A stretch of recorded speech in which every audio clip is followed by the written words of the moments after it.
In this episode, I'm going to be speaking to the one and only Herlene Smith. Now, she is one heck of a lady, someone I truly, truly, truly admire, and somebody who's the backbone of my business itself because she's an amazing, amazing copywriter. But more importantly, she's an amazing human being, and she's faced so much. So today, I'm super excited to be sharing her story, her inspiration story, and let's find out how Herlene Smith got to where she is right now and the journey she had. Let's find out.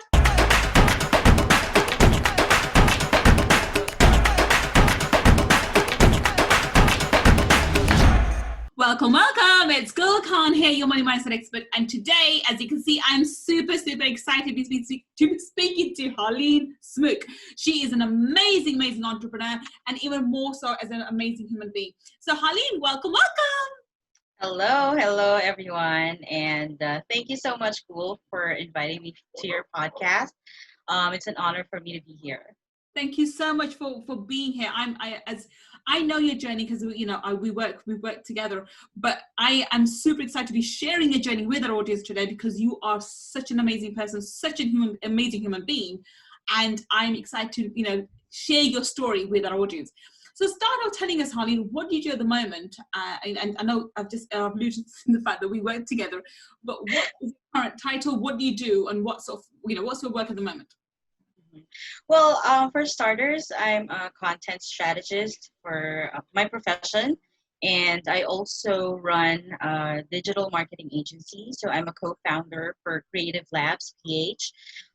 We do digital marketing from start to finish. So we do content strategy, we do web development, we also do branding, we do customer service and social media management and marketing. And we also have an outbound services on the side. So basically, that's what I do right now. So that's quite a mouthful. Yeah. Quite a bit. There's about 2-3 businesses in there alone, which is phenomenal because I know you have multiple businesses. So that's great and it's amazing and it sounds awesome. But let's talk about your story. So what is your story? How did you, where did you start and how did you get to be and doing what you're doing at the moment? So start at the beginning. Well, professionally, I started out as a teacher. So I studied in college for like 7 years, which is usually in our country is only 4 years, but it took me 7 years to finish because of I didn't fit in. So it's more of I was coming from like a place of hurt because of the things that happened in my past. Going back, I was adopted at 2 years old, and somehow things have been like normal from childhood until I was in like 13 or so when I found out that I was adopted. But then that time, my biological parents got me, and I had to live with them for 3 years, and unfortunately. I had to endure some physical abuse from my biological mother. And it was really challenging at that time because I didn't know who I was. Like I felt like everything that was told to me was a lie. And so I kind of carried that pain over time and I kind of became rebellious. So that time I felt like I didn't have a future. So I was like a kid, a teenager who was angry at everyone. And that kind of reflected with the studies, in my school. So instead of going straight into college, I spent 7 years because I was fighting with teachers, everything else. But that changed when I became a writer. So back in college, writing became like a comfort for me. Even in high school, I started writing love letters for my guy friends who were courting girls. So they were telling me you know what, you write so well. Why don't you write me a love letter for this person and that? But it was really in college when I started embracing the writer in me. And I got into the editorial of the newspaper. And eventually I became the editor-in-chief of that college newspaper. Oh, wow. Yeah, so that's where it all began. So my dream back then was become a novelist where I would sit in the beach and just write my stuff. But somehow I felt that wasn't possible because most of the time, writers like me are told that there's no money in writing. Right. Yeah. Yeah, so I had to hold it off. But then everything like went downhill because my boyfriend at the time broke up with me. So I felt like I didn't have the same value. I didn't have any value at all. But um, I got into like this school.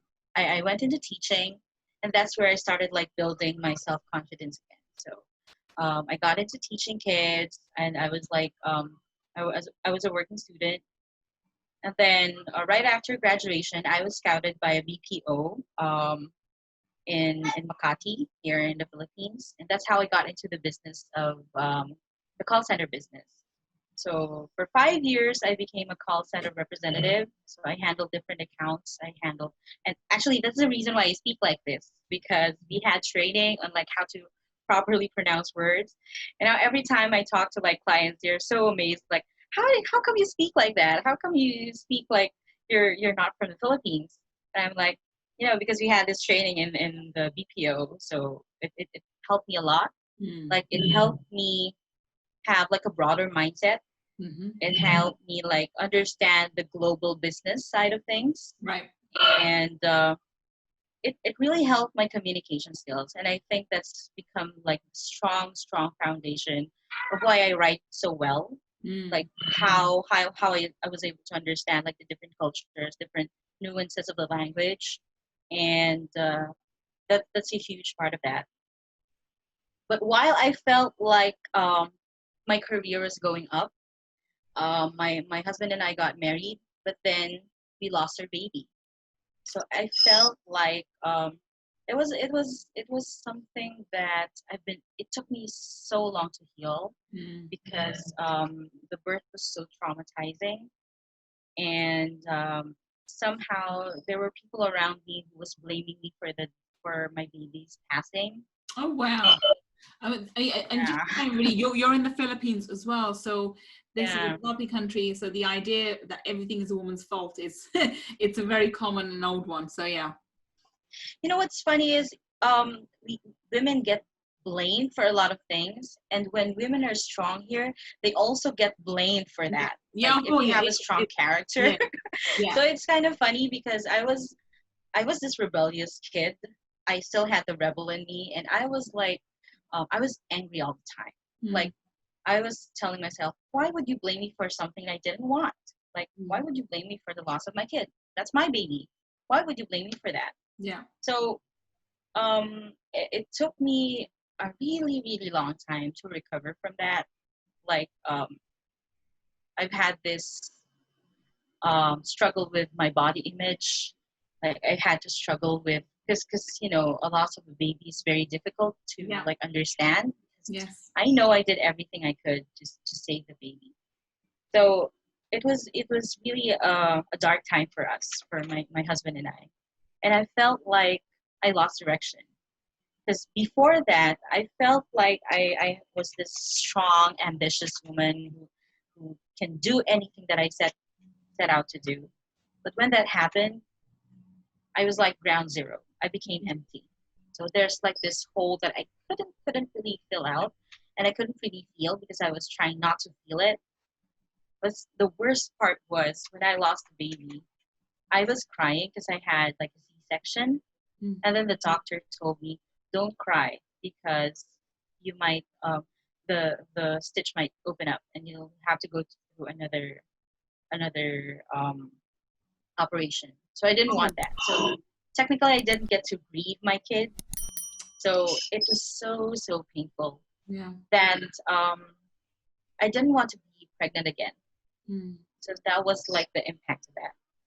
But then 3 years later, I got pregnant, and that was the time when I started to like rebuild myself. Like, the moment I saw my kid, I was like, oh no, things has to change. Like, I can't expect him to be the best person in the world if I can show him that I can be that. Yeah. So I get that's most of the time that's the inspiration that we get as moms, that's the Yeah. motivation that yeah, it's like you can't mess this up because someone's looking at you. So um I guess he's my savior. Like he's the reason why I pick myself up. He's the reason like why every time I fail I try to like brush it off, even if it's painful, even if it's too difficult, even if it scares me. So he's like the reason why I do the things that I do right now. So when I gave birth to him, that's when I decided I needed to find something else. Like at the time, I was in the BPO and I was doing outbound services. Like, yeah, it was good pay. It was a good job, but I couldn't stay working at nights for so long, and I felt like I was undergoing like a quarter life crisis. Like I needed to do something that was worth my time. Yeah. And I felt like I was going to do something that can help other people. So that's where it all started. So that's where like the motivation began. So thank you, Shane. That's the backstory. But tell us then, what was the major obstacles that you faced when you were trying to build your online presence, your online business? There's a theme that's been running through here: self-worth. Am I good enough? Can I do this? And so that's been throughout your childhood. And I think that comes from the fact that you were adopted and then you had such an awful relationship with your biological mother and everything else in between. How did you overcome that? So how do you face up to that aspect of yourself? For starters, I have a family now, and I realized that nobody else can make me whole. Like I have that. I have that power to like forgive people who hurt me. Yeah. I have the power to forgive myself. Yeah. And I have the power to change the way my life goes, change the direction. Yeah. But the struggles did come, especially since I'm living in a third world country.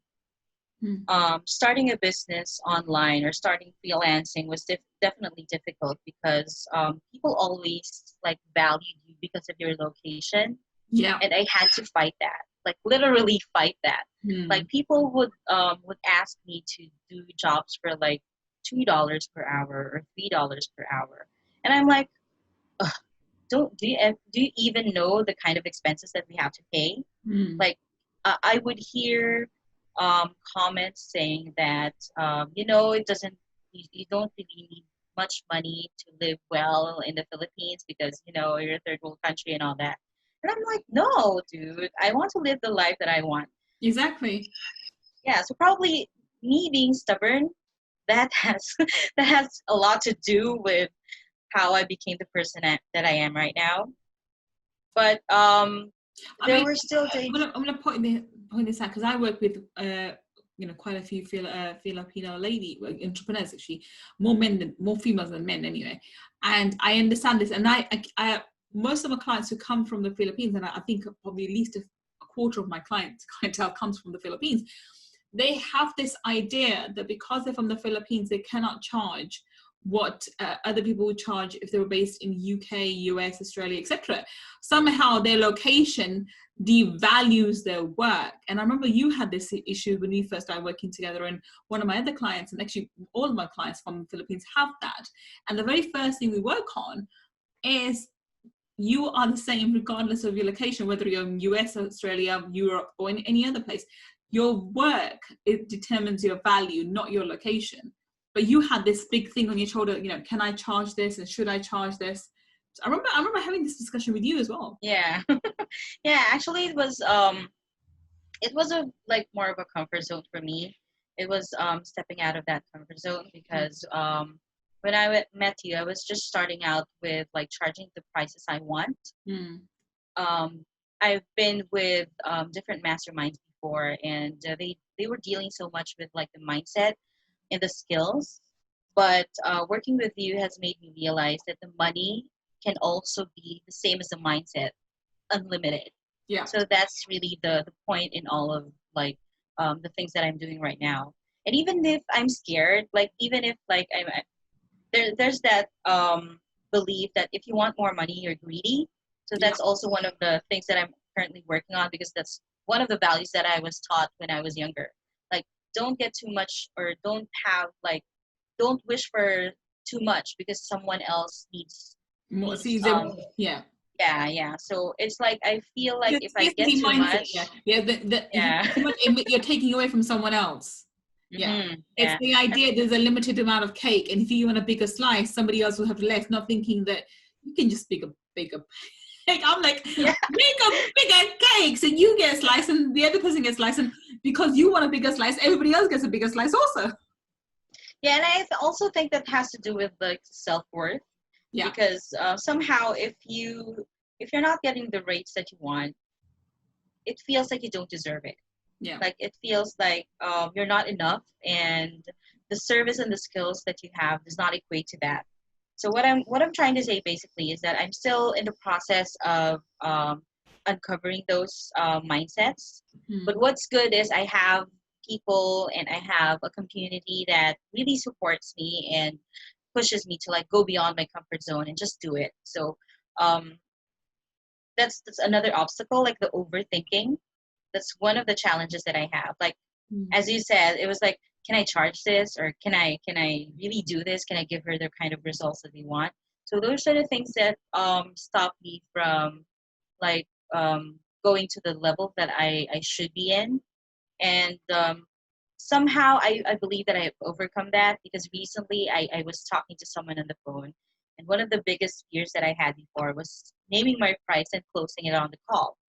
And because of the confidence that I recently discovered in myself and the self-worth, I've been doing these exercises that really boost my self-worth. I was able to close that because you know what, I embrace the power that I have as a woman, as a writer, a strategist, and that helped me become confident that, you know what, I can close this deal, I can help you, and we can make it happen. Yeah. I mean, this is very important. What you perceive as your own value, what you believe is your own value, will be perceived by other people and therefore reflected. So if you are on the phone and you don't believe that your work is that much valuable, people on the phone, or the other side of the phone, or the telephone conversation, or across the table, will subconsciously pick that up and reflect it back to you and say, well, you know, this is a bit high and too much. If on the other hand you say, this is it, take it or leave it, the other person would either level up and say, yeah, this is what I want and I want to work with this person, or think, well, no, it's not for me, and if they're not aligned with you, they will go, and that's perfectly fine too. So this is beautiful. So tell us, what have you been doing recently? What allowed you to change your mindset? What's been this powerful force behind you? Well, for starters, I accepted it, like all of the pain, all of the challenges that I've had. I've learned to accept it and forgive it, and I do. Something I just talk about quite a lot. yeah. Yeah, because that's a part of me. So Yeah. that's a recent realization that um whatever religion you're doing or you believe in, I'm a Catholic, so I believe that the Lord gives me the challenges that I can overcome, and I believe that He gives me these challenges because He knows that I can do it, I can handle it, and it also serves as an inspiration for others as well. So that's for one. Having a strong foundation of faith that helps me like believe that everything will happen. Like every time I think about the goals that I've set for myself, that's it's like it no longer serves just to serve me. The goals that I have now has transformed into me helping others in the process. So that takes away the guilt of like wanting to have more. Yeah. Because I've removed the focus on myself, and instead like my mindset is now, if I get this client, then I'll be able to give other people jobs. I can give them opportunity, especially this time in the pandemic where people have been losing jobs. So it's a very, very important part of me to be able to help others by helping myself. And then another thing is joining masterminds. So right now I have 3 paid masterminds, because before I was like thinking I can't do masterminds. I can do things by myself. I'm that good. That was my thinking. But since I joined Martine's mastermind, since I joined John's mastermind, the local mastermind here, things have started like it takes away the me, it takes away the ego part of things, and the more I learn about myself and the more I teach others about what I've learned, the more I grow. Yeah. So if there's anything that I've learned here, it's taking away the you in the equation and thinking about the bigger picture, and having the faith that everything that you do, everything that you set your mind to happen will happen.